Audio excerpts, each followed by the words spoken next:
Alors aujourd'hui c'est visite de chantier sur un projet que je t'ai présenté juste là. Parmi toutes les choses à faire, tu trouveras du placo, salle de bain à refaire, du sol. Il y a une chaudière à déplacer, donc un peu de chauffage, une cuisine à poser. Bref, que des jeux. On commence tout de suite. Donc déjà tu peux voir le sol n'est pas le même. Et oui c'est normal, l'artisan a travaillé, il n'a pas couvert le sol parce qu'il va être recouvert, donc il y en a de partout et on s'en fout. Alors, qu'est-ce qu'on peut voir? Ça a été déjà détapissé. Il a mis une couche de peinture de blanc. Ici, on peut voir que, alors ça c'est des traces de cutter. Hein. C'est griffé la tapisserie pour faire pénétrer l'eau. Et là, on peut voir qu'il y a déjà eu des reprises enduits. Voilà. Donc là, on voit tout ça. Les portes ont été dégondées parce que c'est plus facile pour peindre et pour naviguer dans l'appartement, tout simplement. Voilà. Donc là, on n'est pas trop mal. Il a bien bossé. Je suis bien content. Il est super efficace. Ça c'est le hall. Maintenant on va passer à la cuisine. Alors pour la cuisine, je sais pas si tu te souviens, on avait dit qu'on déposerait la chaudière, qu'on doublerait de chaque côté de la cheminée et qu'on reposerait la chaudière sur des tasseaux, sur du placo. Pourquoi on a fait ça et pourquoi on n'a pas encastré la chaudière? Parce que si un jour on doit changer la chaudière, je ne sais pas si les dimensions des chaudières sont standards. En tout cas, même pour l'entretien, il va falloir que le gars ait un espèce de rebord pour entretenir et démonter la chaudière ou ce qu'il y a dedans. Donc on a choisi l'option de doubler et de reposer la chaudière. Du coup, tu vas voir. Alors, là c'est du placo bleu, c'est du placo phonique. Donc ça aussi, je vais en parler, c'est pas bon. Je vais t'en parler un petit peu. Donc là, tu peux voir. J'avais dit à monsieur l'artisan de doubler juste ici et ici. Parce que derrière c'est les communs. Les communs c'est considéré comme des parties extérieures et qu'il faut doubler si tu touches. Les murs sont froids là. Ouais, les murs sont froids, ouais. Donc ça vaut le coup de doubler ça. Ici on avait dit qu'on doublait pas parce qu'à l'intérieur on a la cheminée. Bon, pour des raisons pratiques, on s'est fait retrouver finalement à doubler la totalité du mur.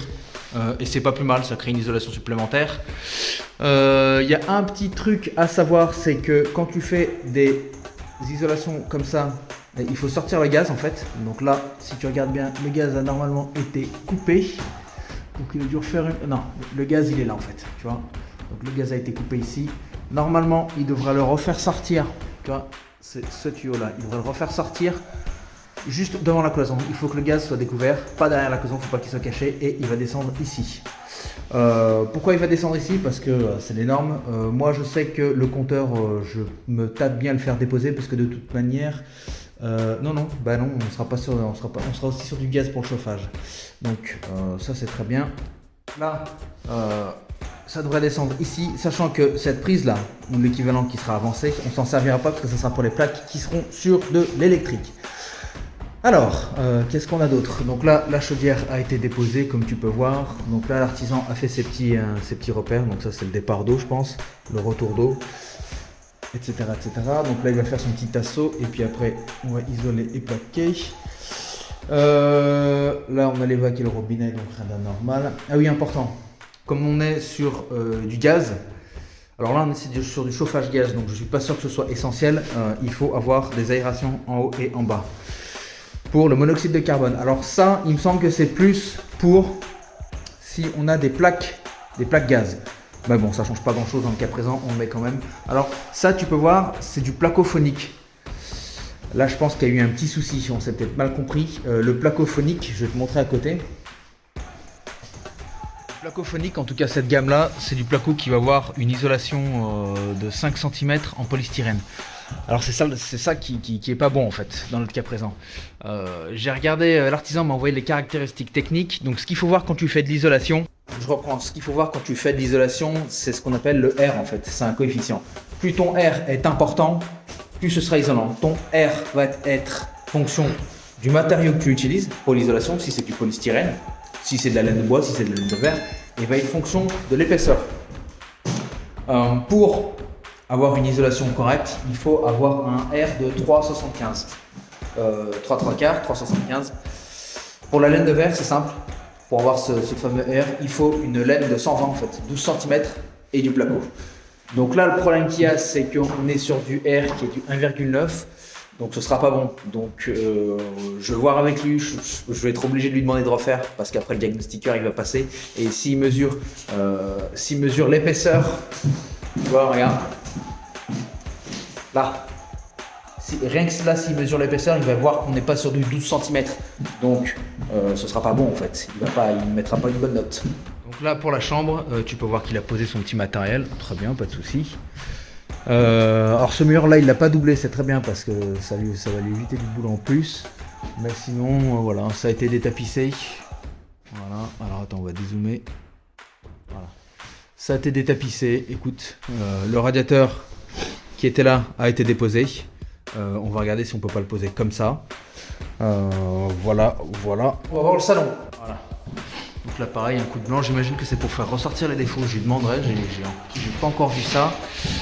Et comme tu peux le voir, donc là on a toujours du placophonique. Donc ça malheureusement, faut que je lui en parle, hein, mais je pense qu'on va devoir démonter ça et mettre de la laine de 12 cm GR32. Voilà. Il faut que ça fasse 120 mm sans le placo. Un autre truc qui est important aussi, c'est que la laine de verre, quand tu la mets, il ne faut pas la tasser en fait. Il faut qu'elle soit normale en fait. Il ne faut surtout pas la tasser parce que ça diminue l'efficacité de la laine de verre. C'est des choses qu'il faut que tu regardes parce que tous les artisans ne savent pas. Hein. Ils ne sont pas encore tous formés là-dessus. Mais toi, il faut que tu le saches parce que c'est ton appartement, les DPE, etc. C'est toi que ça concerne. Voilà, donc là, pareil, le radiateur a été démonté. Je pense qu'on va le décaler. Donc là. J'aurais bien dit qu'il faut un petit coup de bande à joint, mais le problème c'est que c'est pas bon quoi. Pour le placophonique, c'est pas grave. On va regarder la salle de bain. Et là, il y a du taf de fait. La salle de bain. Si tu te souviens pas, je te conseille de regarder dans la vidéo que je vais te mettre là. Tu vois. Donc ça a été tout détapissé. Et proprement nickel. Il m'a déshabillé la salle de bain. Donc déshabillé, c'est-à-dire qu'il a décarrelé. Donc là, on avait un bout de faïence qui a été dégagé. Et toute la faïence qui était là était dégagée. Donc là, c'est génial. Là, tous les murs sont mis à nu. Ce qui va nous permettre de remettre un coup d'enduit en fait, tout ça pour repérer les aspérités. Le but c'est pas que ce soit super lisse, mais que ça gomme un peu les aspérités, que ce soit un peu plus lisse, je dirais. Il va falloir qu'on regarde aussi. Alors, tu vois, régulièrement, je te dis, quand tu fais des salles de bain, le plus important c'est l'enduit hydrofuge. L'enduit hydrofuge, c'est ça en fait. Tiens, alors, je te le mets un peu plus comme ça. On zoom, voilà, c'est ça en fait. Ça, c'est une espèce de couche plastique en fait quand tu le mets. C'est un truc qui est super important. Quand tu fais un plombier, demande bien à avoir l'enduit hydrofuge. Parce que le placo hydro, ça suffit pas en fait. Le placo hydro, c'est pas super étanche. C'est vraiment l'enduit qui va faire la différence. Cette petite couche d'enduit, alors ça se présente sous la forme de comme une espèce de pot de peinture, sauf que c'est comme de la peinture, c'est liquide. Et quand tu vas le mettre sur le mur, tu vas badigeonner ça, ça va se solidifier, ça va faire une espèce de couche plastique. Et c'est ça qui va faire que ça va être imperméable, étanche. Si tu veux, quand tu regardes ta faïence, en général, les joints de carrelage ne sont en fait dans l'absolu sont pas étanches. L'épaisseur fait que ça limite considérablement la pénétration de l'eau sur le mur, mais si tu prends des douches qui sont longues et régulières, tu auras quand même une pénétration. Donc là je reprends, voilà, donc là il n'y a pas grand chose à dire. Hein. Là je précise que je suis quand même plutôt content parce que à la base je pensais qu'ici c'était décaissé, enfin que c'était creusé dans la dalle, en réalité non, pas du tout. Alors c'est peut-être un mauvais point d'ailleurs parce que je vais perdre un petit peu en profondeur, mais c'est pas grave, on va le faire. Je vais regarder s'il n'y a pas moyen de poser une VMC aussi, une VMC hydro, ce qui devrait me permettre d'avoir une VMC tout le temps active, ça c'est pas trop mal. Et ici, alors ça je sais pas si je t'en avais parlé, ici je vais faire doubler. Parce que ça, ce sont des dalles polystyrène. Faut savoir, le polystyrène, un truc. Le polystyrène, quand ça brûle, ça fait comme des espèces de gouttelettes, des gouttelettes de flamme en fait. Et ça, c'est super dangereux. Donc ça, il faut le dégager et doubler. On va isoler, on va mettre de la laine de 200, je crois, pour le plafond. On va voir ça. Écoute, on est à peu près bon. On a fait le tour. Je vais passer quelques coups de fil parce que malheureusement, il va falloir refaire un petit peu là. C'est pas bon pour l'isolation. Sinon, comme tu as vu, on est pas mal bon. Il y a un peu de boulot au niveau de la reprise, mais ça c'est normal. Ici aussi peut-être un peu de reprise aussi, quoique c'est même pas sûr parce qu'on va mettre de la toile de verre, donc c'est même pas essentiel. Et puis après, je pense que le gros du boulot après, ça va être préparer les murs comme je viens de te le dire, la faïence. Et puis après le plombier va venir, et puis voilà. Je te dis à plus, on fait un autre suivi très rapidement. N'hésite pas à suivre les shorts aussi, je mets pas mal de choses dans les shorts, parce que des fois je fais des visites rapides et En 1 minute, tu as le temps de faire la visite et de voir ce qui va ou ce qui va pas, et ça nécessite pas une vidéo, quoi. Et si la vidéo t'a plu, n'hésite pas à mettre un petit commentaire, un petit like. Si tu as des questions, t'hésites pas, je suis là pour ça. Voilà. Allez, je te dis à plus. Ah, et YouTube pense que cette vidéo devrait t'intéresser.